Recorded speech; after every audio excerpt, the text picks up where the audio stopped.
मन मन जागे कहानी। तोर संग भिंजे पर जे चाहे आज बन जा मोर रानी।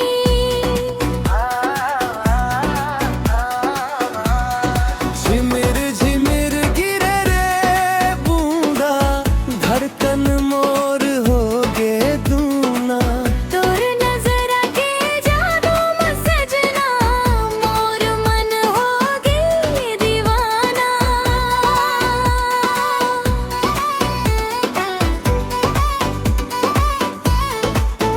झिमिर झिमिर झिमिर बरसे पानी, बिंज गे मोर चुनरी धारी।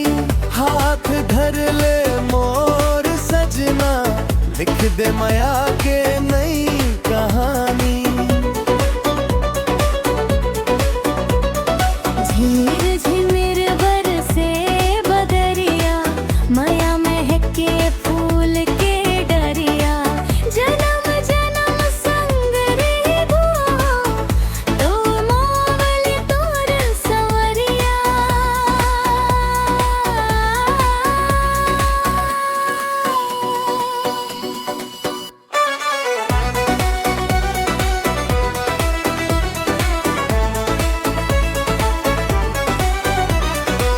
बिजुरी चमके तोर हासी जैसन, बदरा गावे तोड़ धुम धुन। तोर संग हर पल लागे, जैसे सपना होए सुन सुन। पायल बाजे छम छम रे, दिल धड़के धम धम रे। तोर बाहों में दुनिया मोर, नहीं चाहिए अब का करने दे। पर खबने माया के चिट्ठी, तोर नाव लिखे हर बूंदी। आज के रतिया याद रही वो संग जिंदगी भर बूंदी बूंदी। झिम झिमिर झिमिर बरसो राधानी, हिंद गे मोर झमरी धानी।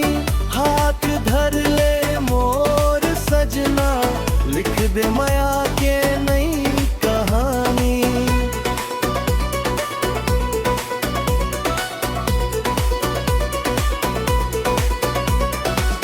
धान के मेड़ हम घूमन जाबो, संग संग सपना बोबो।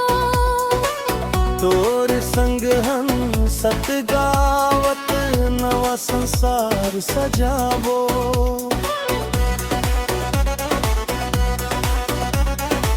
सावन के ये रंग सुहाना, तोर बिना लागे वीराना।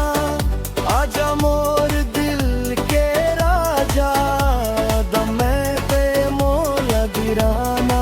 रिम झिम गूंजे गाना, माया बन गे जिंदगी खजाना।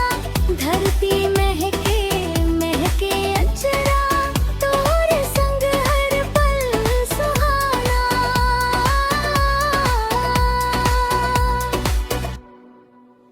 झिम झिम